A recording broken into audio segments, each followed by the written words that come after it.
Every year, alumni of the National Institute of Dramatic Arts, commonly referred to as NIDA, are invited to watch as the graduating class performs their final theatrical shows. It's their unique tradition.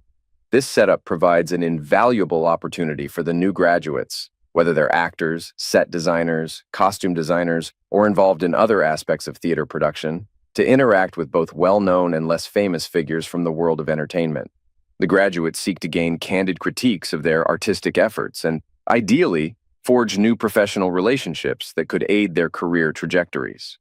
In the midst of one such event, a notable actress and former student of NIDA was present, though we'll keep her identity confidential to protect her privacy. As she mingled among the attendees following the performance, memories of her own graduation some years prior filled her with a sense of nostalgia and gratitude. Her career had flourished since those early days. What started with local acting jobs soon escalated to significant opportunities in Hollywood, enabling her to be selective about the roles she undertook. Recently, her agent had proposed she consider playing the role of an escort in an upcoming project, a part she found intriguing for its playful challenge. Despite the crowd's eager attempts to engage her in conversation, the actress remained focused on her purpose for attending, to provide constructive feedback and encouragement to the emerging talents. As she interacted with the production's cast and crew, she was particularly impressed by a young woman named Sarah, a set designer whose innovative spatial arrangements and dynamic set interactions caught her eye. Just as the actress was about to continue her rounds, Sarah approached her with a hesitant request. "My dad would really like to invite you to dinner tonight," Sarah said, a bit anxiously. Laughing gently, the actress replied, "Honey, I get a lot of dinner invitations. Here, give this card to your dad and have him call my agent to set something up." But before she could move away, Sarah interjected, "He mentioned his name is Mr. X." Hearing that name made the actress stop in her tracks. Suddenly, she found herself facing a ghost from her past she thought she had left behind. The revelation brought an immediate mix of emotions. After all, this was the man with a new role in her life, Sarah's father. Considering he now had an adult daughter, the actress reassumed it unlikely that he would pose any harm, especially in such a setting. Interestingly, she owed Mr. X a peculiar debt of gratitude. He was the one who had first suggested she pursue acting, an offhand recommendation that had redirected her from studying economics to applying to NIDA, setting her on the path to her current success. Nevertheless, a part of her still regarded him warily due to their past, an interaction that had occurred just once, but was enough to forever alter her view of him.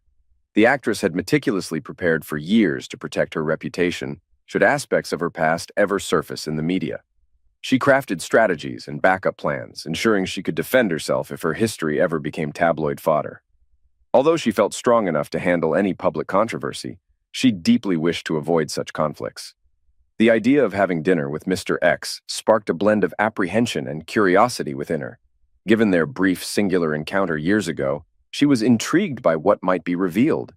What significance could one meeting have held? Despite her reservations, the presence of his family at the dinner seemed to mitigate the potential risks, prompting her to accept Sarah's invitation. They arranged to meet at a nearby restaurant, not too far from where she was staying. This allowed her some time to mingle further before she needed to prepare for the evening. Her preparations for the dinner were thorough. From the back of her limousine, she first contacted her lawyer to discuss the situation and then called her husband. He was particularly insistent that she keep him updated, especially as she sought to unravel a mystery that had lingered for 14 years. Upon her arrival at the restaurant, she made her way to a private dining room reserved for their meeting. Just before she entered, she composed herself, adopting a confident demeanor to mask the underlying nerves. She had already planned her response should the encounter take an undesirable turn. Her lawyer was informed and prepared, especially with the knowledge of Mr. X's daughter being involved. Stepping into the room, her initial anxiety was quickly alleviated. She was greeted by familiar faces, Sarah and another younger girl, clearly members of Mr. X's family. Her gaze then moved to the man himself, recognizable from their encounter a decade and a half earlier. He introduced himself formally as David Brown, and took the time to introduce his wife and daughters to her. The meal unfolded pleasantly, with the family engaging in typical celebrity-centered conversation, posing questions people often asked of someone in her line of work. After they finished their main courses, David signaled for a moment of quiet. He expressed his appreciation for the actress's presence, noting it was significant now that his youngest daughter had turned 18. He prepared to share his perspective on the events that linked them, a narrative he had kept to himself until this moment. His readiness to disclose his side of the story, with the actress there to corroborate or correct details, marked a crucial point in the evening. As the actress watched the two young girls at the table, their faces filled with expectancy, she realized she too was leaning forward in her chair, caught up in the moment. With a small smile, she eased back into her seat, trying to adopt a more relaxed posture. Across the table, Dave seemed visibly tense, the weight of the conversation pressing down on him. Beside him, his wife Maria appeared as an anchor of calmness, gently holding his hand in a supportive grip. After receiving a comforting squeeze from Maria, Dave exchanged a look with her, then turned his attention back to the actress before continuing his explanation. Dave started by clarifying the reason behind his decision to reveal his story now. His first reason, he shared with a nod towards the actress, was to fulfill a promise he had made to safeguard her reputation, addressing an incident from 15 years earlier that could potentially resurface and cause her distress. The actress acknowledged his consideration with a nod of gratitude, appreciating his effort to put her at ease. The second part of his revelation was more personal and directed at his daughters. He disclosed that they had not seen their biological mother for over 14 years. Dave admitted he had originally planned to discuss this with his eldest daughter, Sarah, when she turned 18, yet the moment never arose as she hadn't inquired about it. He acknowledged Maria's role as a wonderful mother to both girls, expressing his deep appreciation for her presence and the stability she provided. As he moved deeper into the conversation, Dave prepared his daughters for a difficult truth, indicating that he would soon seek their forgiveness for some unilateral decisions he had made long ago, decisions that deeply affected their family's dynamics. With the room hanging on his every word, Dave was ready to unfold the story from the very beginning, tracing back to the choices that had shaped their lives in unexpected ways. Meanwhile, far from the intimate setting of the dinner, a woman found herself wide awake in the stark, dimly lit room of a budget motel. Beside her, the loud snores of the man she was with filled the space. Lying there, she pondered the cascade of poor decisions that had led her to her current, desolate circumstances. Martha's side. Present day. Growing up, I didn't start off with a sense of entitlement, but perhaps it developed over time because everything seemed to just fall into place for me without much struggle. My childhood was spent in a comfortable middle-class home where I was provided for in every way. School came easily to me, and I breezed through university, earning an arts degree and teaching certification with little difficulty.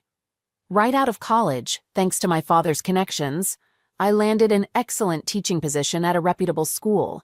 No need to prove myself in some distant, unfamiliar place. For the next 5 years, I indulged in various hobbies and relationships, enjoying the freedom to explore different facets of life without settling down to any particular commitment.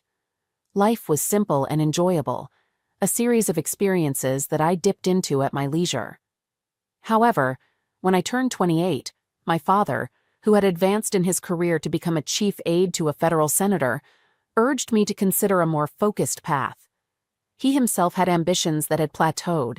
Reaching an office as prestigious as his boss's was out of his grasp. Perhaps he saw in me the potential to achieve what he hadn't, or maybe he simply recognized a latent capability within me. Whatever his reasons, during an hour-long conversation about the influence and power of political office, he inspired me to set an ambitious goal to become our country's first female prime minister within the next 20 years. The blueprint we drafted for achieving this goal was comprehensive. It included climbing the career ladder, starting a family, becoming active in a political party, engaging with a mainstream church, and committing to charitable work. Armed with this plan, I felt invigorated, as if all my goals were once again attainable. It was through my involvement in the church that I met the man who would become my husband, though the circumstances were not as one might expect. During a church meeting, I found myself distracted by the noise coming from the apse where some renovation work was being carried out. I went over to ask the worker to keep the noise down. He was on his knees, back turned to me, and when he stood and turned around, his smile and the earthy scent of him struck a chord with me. We were married less than a year later. He might have been just a cabinet maker, but his trade was a respectable one, and it supplemented my income sufficiently for us to purchase a lovely house in the most desirable part of town. Our life together began on this simple yet solid foundation, fueled by the ambitions that were now firmly set in my sights. We decided to delay starting our family for a bit after getting married. Around this time, I joined the local Liberal Party, which led to connections with influential members on the board of an exclusive girls' school. With their endorsement, my career progressed rapidly. I moved up from deputy head to head mistress in just a few years. I had been serving in that position for 2 years when I made a decision that would later become the most significant mistake of my life. Despite taking 2 maternity leaves, first for my daughter Sarah, born in 1998, and then for Wendy 2 years later, I was able to secure and maintain my leadership position. I was keen to jump back into work and resume my responsibilities with various committees and fundraisers just 3 months after each child was born.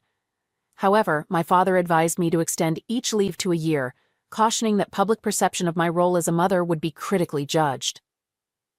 Fast forward to when the real crux of my story begins. Sarah was 6 years old, Wendy was 4, and we had moved into an even more impressive house.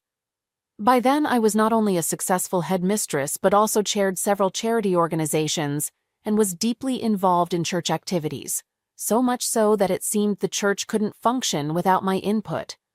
Moreover, I was the leading candidate to head our party's ticket in the upcoming state election, which was still 2 years away.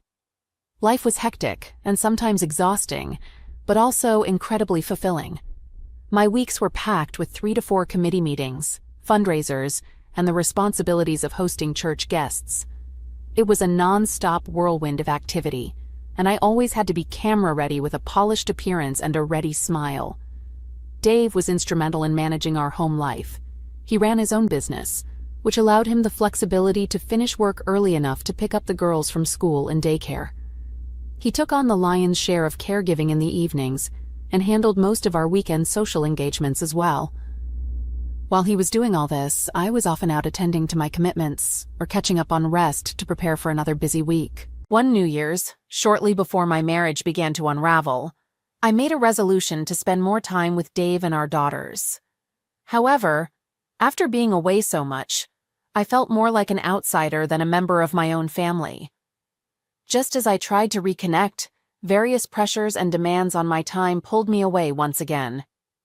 Amidst my myriad responsibilities, I also had to maintain my teaching credentials, which required me to attend 2 conferences annually. That year, amidst all the chaos, I overlooked informing Dave about the last conference until it was nearly time to leave. Unbeknownst to me, he had arranged for a babysitting service for the entire weekend, having planned a romantic escape just for the 2 of us. Understandably, he was disappointed when I broke the news of my conflicting schedule, but I assumed he would eventually get over it as he usually did.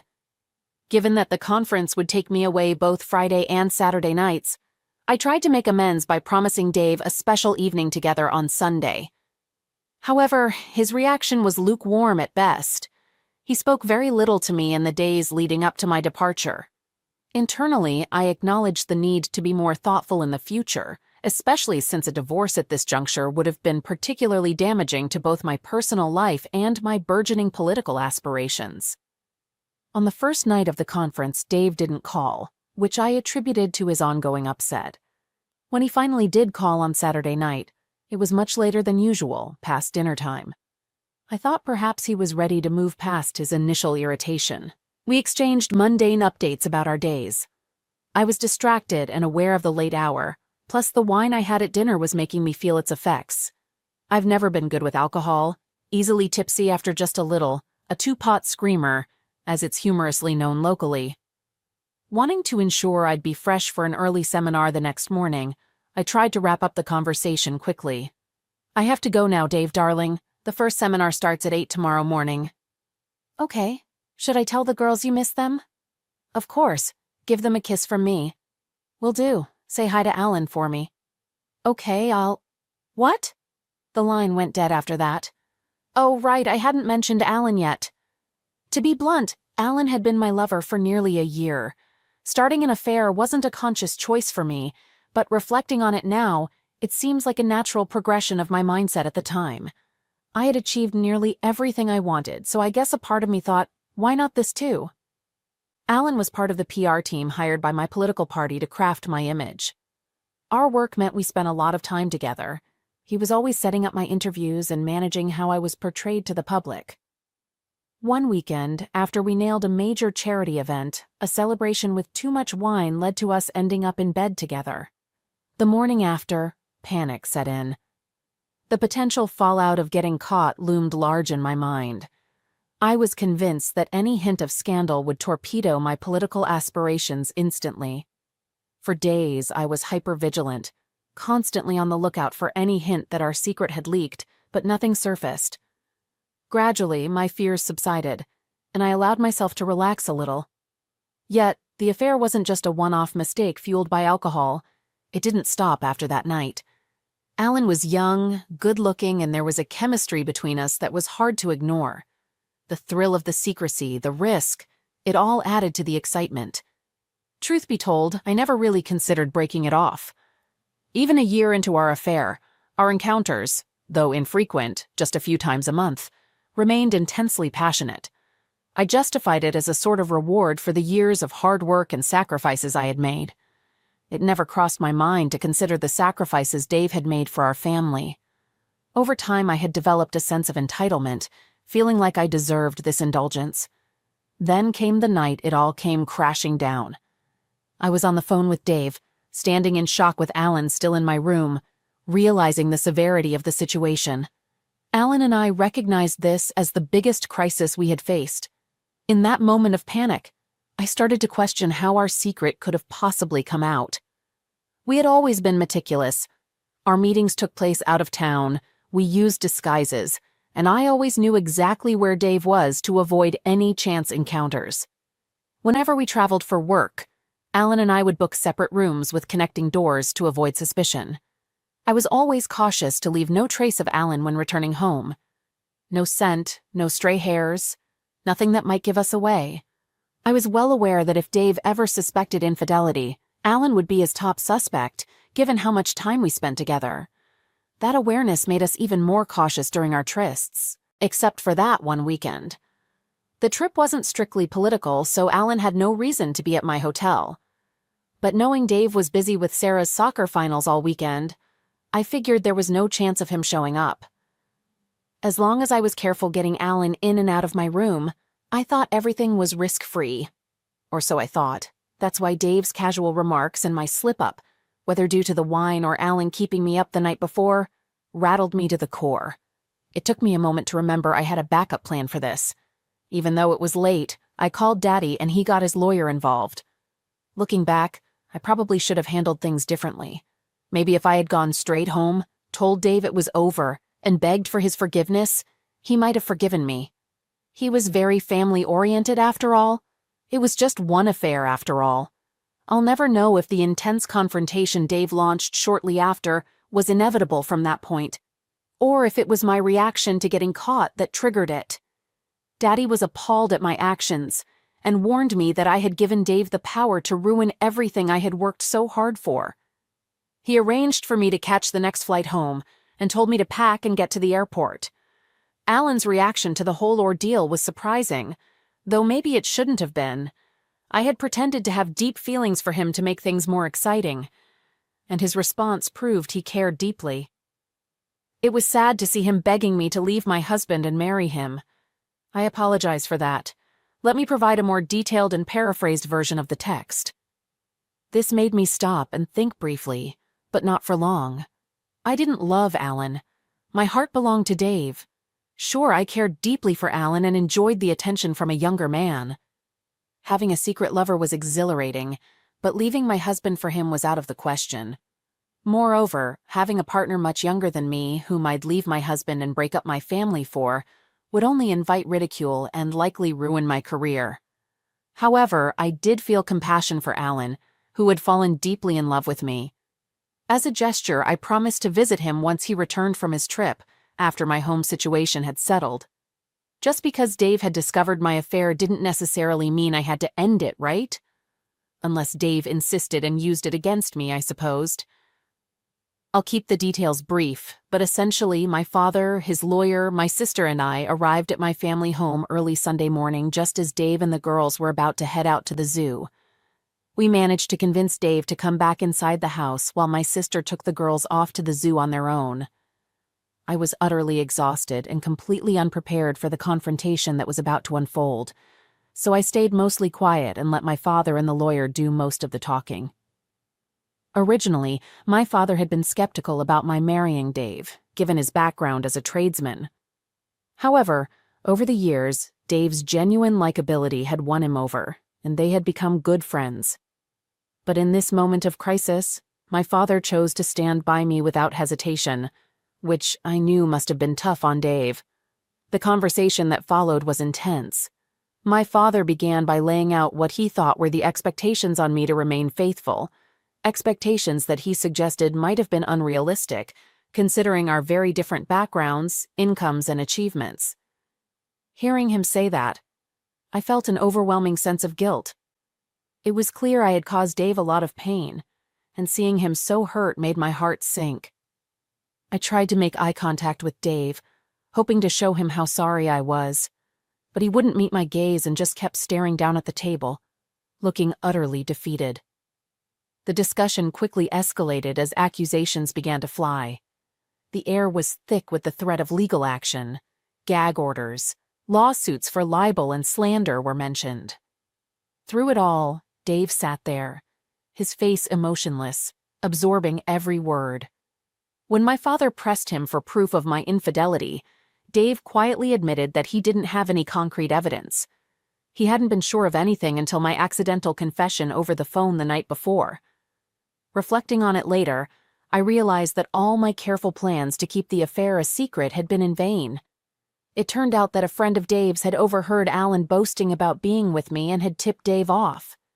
Dave's offhand comment about Alan during our phone call had been a deliberate test to see how I would react, and my shocked response had confirmed his worst fears. The realization of how much I had shocked and hurt him filled me with remorse. Daddy, on the other hand, showed no such remorse. After dismissing the lawyer from the room, he hinted that fabricating evidence of Dave's infidelity might be necessary to protect my reputation. Even this suggestion didn't elicit an emotional response from Dave.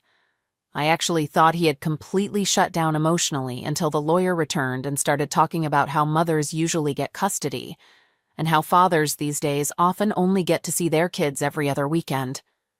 I saw his expression harden, but I couldn't bear to look at him. He didn't deserve any of this.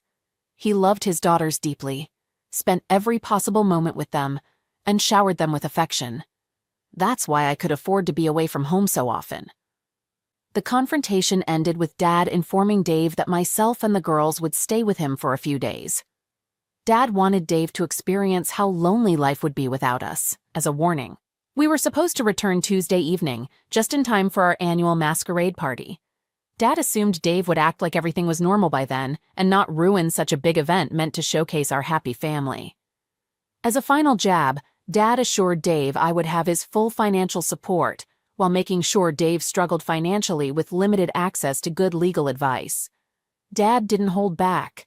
Whatever happened between me and Dave, my dad's support for him was over for good. When I left, Dave looked utterly defeated. If I wasn't so weighed down by guilt, I might have felt a sense of satisfaction. I hugged him from behind in his chair and whispered, "We'll make it through, honey," but he didn't react at all. Away from the watchful eyes of his lawyer, Dad unleashed his anger on me for my affair. It seemed like he was venting his frustration over what he had done to a man he had always respected. He warned me sternly that if Dave ever gathered evidence of my wrongdoing, it would all come crashing down. I confidently assured him that I was too clever to let that happen. When the girls and I returned home on Tuesday night, they were warmly welcomed back, but I received a frosty reception. I knew coming back would be uncomfortable, and I had even thought about postponing it. However, two things pushed me to go through with it. First, Dad was leaving the next day for his annual fishing trip, where he and his buddies went off-grid in a remote shack for a week. Second, we needed to prepare the house for Saturday night's party. Dave barely acknowledged me. After putting the girls to bed, I apologized to him for my affair. Dave simply stood up and moved to the guest room on the ground floor, where he had been sleeping. Through the closed and locked door, I tried to reassure him. I had planned to break things off with Alan immediately, but his persistent calls over the past couple of days made me realize he was emotionally attached to me. This posed a slight threat to my career, unlike Dave, who needed solid proof. Just the accusation alone could be damaging. Therefore, I decided to continue seeing Alan for the time being, but with the goal of ending it as soon as I could ensure there would be no fallout. I decided to keep sleeping with Alan while treating him poorly so he wouldn't enjoy my company. I tried explaining this strategy to Dave through the locked door, also mentioning I'd be late home on Monday because I needed to see Alan. With no response or visual cues from Dave, I had no clue if he understood or accepted my plans. But I couldn't dwell on that. There was a party to prepare for. This party had been a tradition since we moved into our mini-mansion 8 years ago. It wasn't tied to any specific occasion, but was purely aimed at impressing and networking with the influential people in our community. Dad never attended because he didn't want me overshadowed by his presence. I'm proud to say that with advice from professionals, this event had become one of the must-attend social gatherings of the year. We had a DJ, a dance floor, tasteful decorations, and an abundance of drinks. Every guest was carefully chosen. Each one had the potential to advance my career in some way. The party was so crucial that ensuring Dave's full participation became my top priority over the next couple of days. Long story short, I did manage to get him to grudgingly agree to attend and participate. That was a huge relief. However, our interaction ended there. He mostly ignored me for the rest of the time. Despite the tension, I couldn't afford to dwell on it. Without Dave's help, organizing the party was a full-time job in itself. I think by Saturday night, I was completely worn out from dealing with a week full of crises. That's probably why I ended up drinking too much. I had 2 glasses of wine to unwind before Alan showed up. He had to be there. He was my publicist, after all. I thought it was tough keeping him and Dave apart. I remember clearly greeting all the guests at the front door. As the hostess, I wanted to make a strong impression. Even though it was a masquerade ball, everyone should know who was in charge. Over 50 influential people attended: school board members, the local bishop, politicians, and party bigwigs. There were even a couple of judges. Once everyone settled in, we started serving food. I mingled with the guests as they lined up for their portions of professionally roasted pig. I never really relaxed at these events. They were too important. This year was especially tense because I had to keep Dave and Alan from crossing paths. The tension finally eased when Dave handed me a glass of punch, about 2.5 hours into the party. He whispered that he'd spiked it with a bit of vodka to help me relax, which touched me deeply. I saw it as a peace offering, so I accepted and drank it, albeit reluctantly. I was already past my usual limit for being a lightweight with alcohol, but I appreciated Dave's gesture so much that I downed it quickly. After that, my memory gets fuzzy, and the next thing I knew, I woke up the next morning in my bed with a brutal hangover. Once my head stopped pounding, I sought out Dave right away to make sure I hadn't made a fool of myself. He reassured me that I'd mingled until an hour before the party ended, and then he found me asleep in our bed. Everyone was too busy having a good time to notice my absence. He said I hadn't done anything unusual. Relieved, I tried to find my cell phone to network a bit and apologize for missing church. It was nowhere to be found, and we no longer had a landline. I stayed in bed the rest of the day to nurse my headache and doze off. All that sleep meant I was wide awake by 5 a.m. the next day. I got up, craving coffee badly. The kitchen light was on, and Dave was sitting at the table. He didn't move when I entered and kissed him on the top of his head. Here's how our conversation went, as far as I can remember. He hasn't spoken to me face to face since then. "Why are you up so early?" I asked. He looked at me with a mix of disbelief and hurt. Since I found out that the woman I love completely, and who I thought loved me, was betraying me, I've hardly slept at all. Looking back, I realize I should have responded more sympathetically to that statement. Instead, I snapped. Maybe it was days of guilt and frustration over not remembering the party and wasting a day in bed that got to me. Don't you always say if you can't fix a problem, don't stress about it? Dad laid out how things are gonna go, just accept it and move on with life. Dave sat stiff in his chair. His next words came out in a hiss, his eyes blazing into mine. What? Just accept being made a fool of? He stopped, visibly struggling to stay composed. Trying to reassure him, I said, "Just for now, darling. It'll be over before you know it. Oh, and remember, I'll be home late tonight. I have plans with Alan." Dave shot up so fast his chair tipped over with a loud crash. In the sudden silence, his stillness was stark. He stood with fists clenched and unclenched at his sides, the fabric rustling with each movement. If I hadn't been confident in Daddy's arrangements, I might have been genuinely concerned. Dave's tone went beyond a hiss.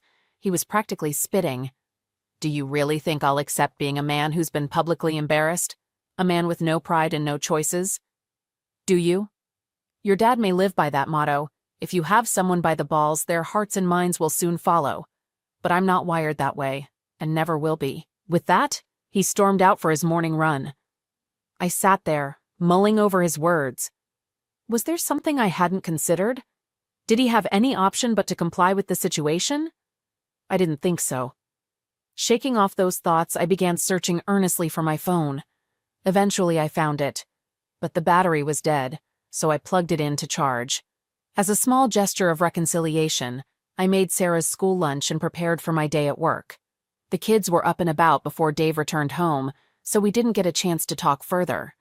I left for work, unaware of what the day held in store or the turbulent days that followed. Looking back, I regret not at least saying goodbye to Dave's kids that morning. Dave sighed. If the outcome hadn't been the end of my marriage and a major disruption in your lives, that Monday would have been quite satisfying.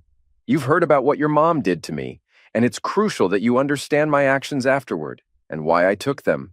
I had no doubt that I was the primary influence in your lives, and once the decision to end the marriage was made, I believed you would be better off with me.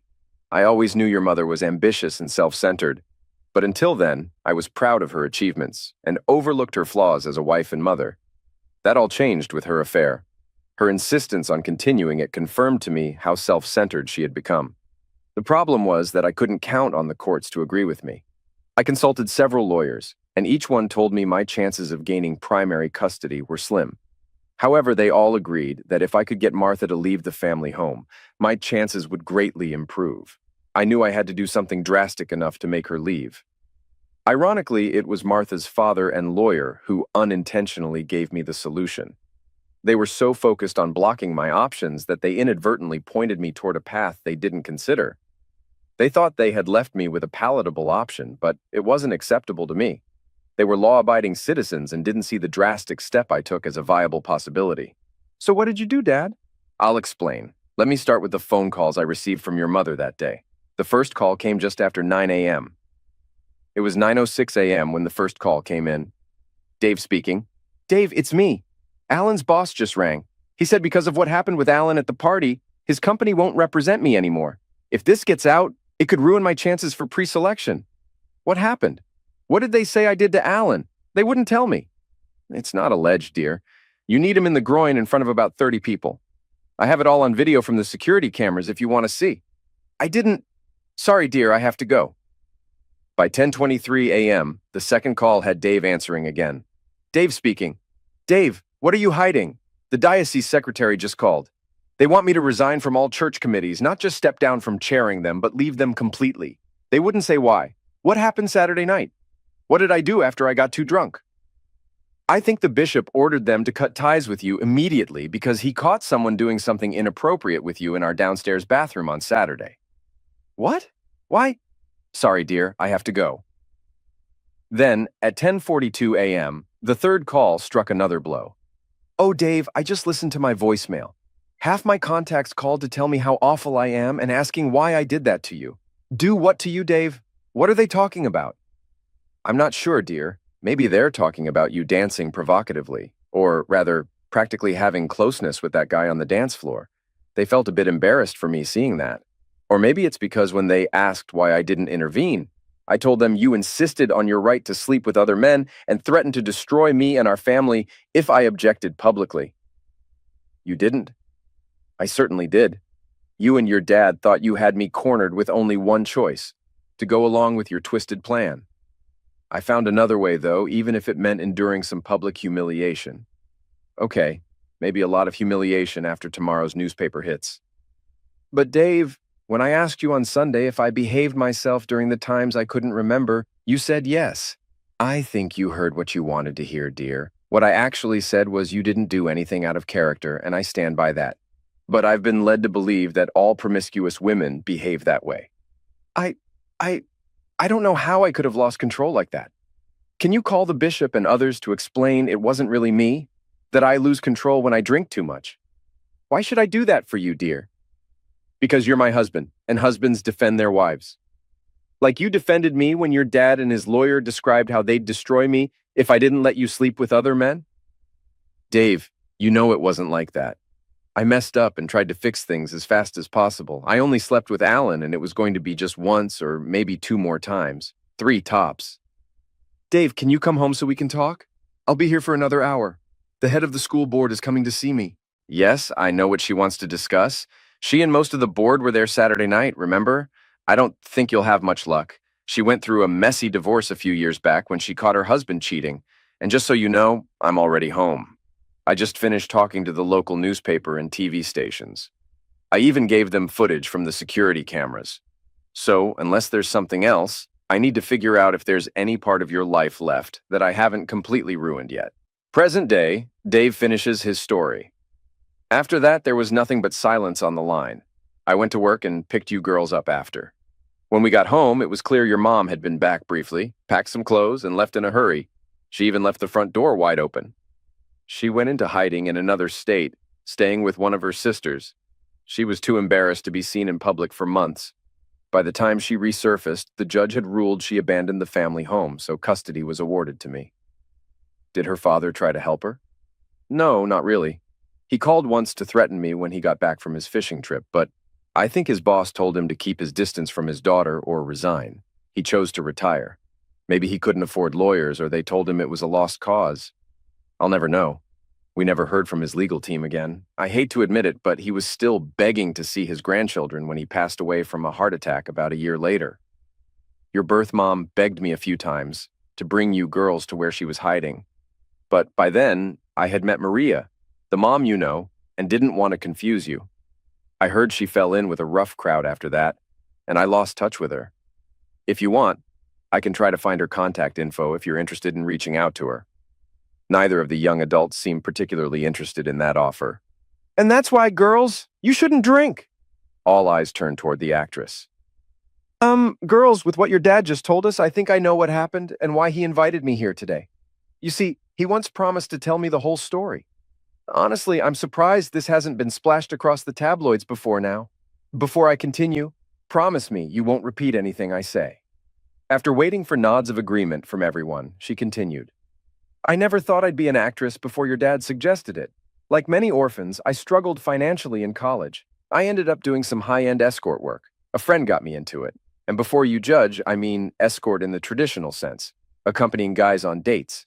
It could be a company dinner or just keeping a lonely businessman company for the day. Some girls went further, but the agency I worked with never pushed that.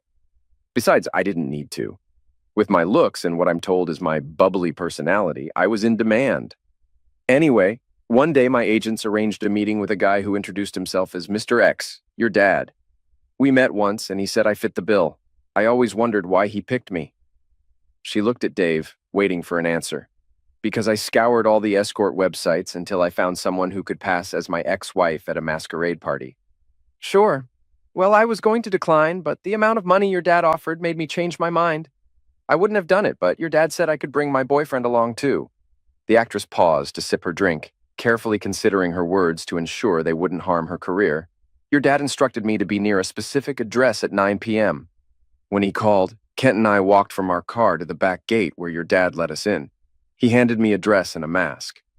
Sorry to interrupt, but I want everyone to hear the whole story.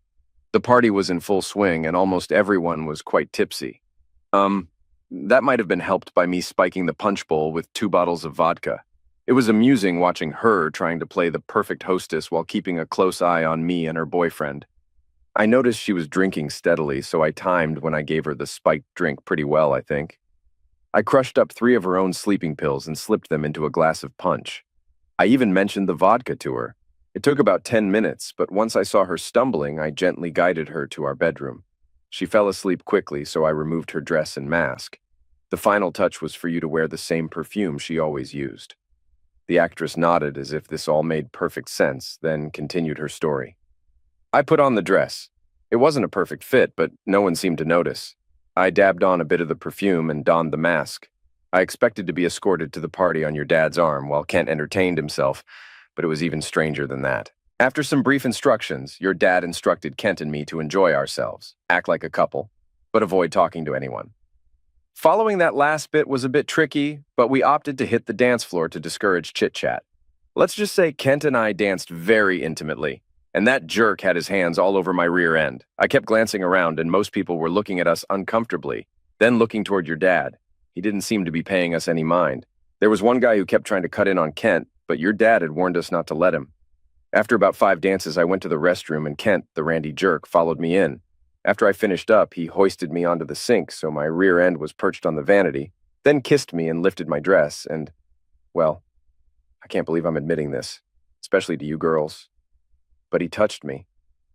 I'm pretty sure he was planning to go further than that. But right then, a guy barged into the room, clearly desperate to use the restroom. He turned bright red when he saw us and hurried away. He was a big guy with a red beard, wasn't he? I guess so. Bishop Carling. Oh my God. That even scared Kent off from fooling around in the bathroom. We started heading back to the dance floor, but he got over his, hesitation and pulled me into the shadows of some trees. We were making out and he had my dress pulled up from behind when a floodlight suddenly turned on and everything went silent. We turned around and saw everyone staring at us. What could we do? We just went back to the dance floor. That guy your dad showed me a photo of kept trying to interrupt. He kept calling me darling and sweetheart even after I told him to go away. It was around then that I looked over and saw a group of people surrounding your dad. They didn't look happy. Actually, they looked accusing. She paused and raised her eyebrows at Dave. Well, first the bishop, then the head of her school board came over and asked what was going on with my wife. Girls, I want you to know I didn't lie. I told the absolute truth when I said she demanded the right to do whatever she wanted with other men. Then, I explained how I found out about her latest affair and how she and her father threatened to destroy me, even making up lies if I tried to stop her. He smiled as he recalled the moment. They could hear the truth in my voice. They knew I was being completely honest. That makes sense? At one point, everyone around your dad turned and gave me nasty looks. It was really awkward. Yeah, I'm sorry about that. There was so much anger in the air, it could have fueled a small war for a month. I don't know if the bishop was going to mention what he saw in the bathroom until the security spotlight I activated singled you out. But after that, he let loose. No one could believe my prim and proper wife could act like that. I think every wife, and even a few husbands, hugged me in the next few minutes. That all changed when the next drama on the dance floor unfolded. Do you have to talk about that? I'm not proud of it. You explain it then. The actress took a moment to recall the exact sequence of events from so many years ago. Well, Kent and I were just dancing, minding our own business. People started whispering to each other. Soon, half the dancers had cleared out and more eyes were on us. Then that jerk your dad showed us a photo of came up, grabbed my arm and tried to pull me away. I had enough. I turned and kneed him right in the you-know-what. It was so funny. He did that thing you see in movies where his eyes crossed and he started to sink down to his knees. He must have tried to stop himself because he reached out to grab me. Kent, well, he's always been the protective type. I mean, I married him, right? He grabbed the guy's arm, spun him around and punched him, lifted him right off his feet and plopped him down on his butt. The guy just sat there, one hand on his face and the other down below. Everyone started clapping. It was pretty surreal. That was your ex's boyfriend, right? Yeah, his name was Alan. I might have mentioned to people that he was her boyfriend, which is why he kept trying to interrupt. What happened to him? Well, the party kind of broke up after that. Almost everyone came up to me, asking if they could help. One of the judges even suggested I have my lawyer look into mental cruelty. I just told them to do what they knew was right. Alan was one of the last to leave. I caught him limping away and, well, I let out some of my anger and frustration on him before he left. I heard later that his company found out the whole story and quietly fired him. He'd been with them since he graduated and they wouldn't give him a good reference. He moved to another state, and last I heard, he was working at McDonald's. After that, I didn't really keep up. Sarah asked the actress, "Did you witness any of that?" "I stayed until the end, but I didn't see that creepy man again. Your dad came back and paid me the rest of the money he owed." I did ask him what the whole evening was about, but he seemed upset by then and just said he'd explain one day. Ken and I were about to leave, but your dad smiled through his tears and joked that I should consider acting. Surprisingly, that got me thinking, and within 2 weeks, I applied to NIDA. I got accepted soon after. Money talks, you know? Now, I need to call Kent. He's eager to hear the story as soon as I know it. He said he'd wait up all night if he had to. Standing up to bid her farewells, the actress continued, "Goodbye, Sarah. I'll keep an eye on your career. If you ever need help or a boost, give me a call. Wendy, if you decide to follow your sister and run into any trouble, don't hesitate to reach out. I have a few favors owed to me at NIDA. Maria, take care of your husband and these two troublemakers. They're special, all of them." She wiped tears from her eyes and turned back to the younger girls. "From what your dad told me, he had your best interests at heart and did what he had to do when the odds were against him. When he asks for your forgiveness, I suggest you give it wholeheartedly." Overcome with emotion, she couldn't find the right words for Dave, so she hugged him tightly before leaving quickly, trying to hold back tears. As they watched her leave, the girls exchanged glances. Wendy nodded at Sarah, who turned to their dad. "No need to ask, Dad. We forgive you. We barely remember our birth mother. You've always been both mom and dad to us while we lived there. Then Maria came into our lives and showed us what a real mother should be like." They all stood up and embraced in a group hug. Dave, who never hid his emotions from those he loved, was crying openly. "Thank you, girls. I thought I was doing the right thing at the time, but you can never be certain, can you? I don't know why I ever doubted myself. Just look at both of you. Beautiful, confident, healthy, and wise. I must have done something right." Now, everyone was in tears. All three women reassured Dave that he had been an outstanding father. The waiter cleared his throat behind them, holding a large creme caramel dessert. Dave glanced at Maria, who met his gaze and shook her head, indicating she hadn't ordered it. Setting the dessert on the table, the waiter passed Dave a note. It simply read, "A hard shell, but a soft, sweet center." Dave passed the note to Maria, who chuckled softly. "Looks like she didn't fall for your tough guy act either." 3 time zones away, Martha lay awake, trying hard not to disturb the overweight man next to her. Once her meager divorce settlement had dried up, Martha attempted to secure a teaching job in her new state. Despite completing a 3-month bridging course, she struggled due to lack of references. The only offers she received were from small rural schools in less desirable areas. These jobs paid the bills, but Martha yearned to return to city life. Unable to find a position in the public school system, she reluctantly turned to more desperate measures to secure a job at a private school. The man lying beside her was the chairman of the board at an exclusive girls' school. Martha hoped he wouldn't wake up and initiate another round of closeness before he left. The very idea made Martha feel nauseous. Sticking to her plan was challenging at times. The plan to find a job she could be proud of, one that would allow her to reconnect with her daughters and play a meaningful role in their lives. It had taken nearly 15 years, but Martha had finally realized what truly mattered. She turned onto her side, tears silently soaking her pillow.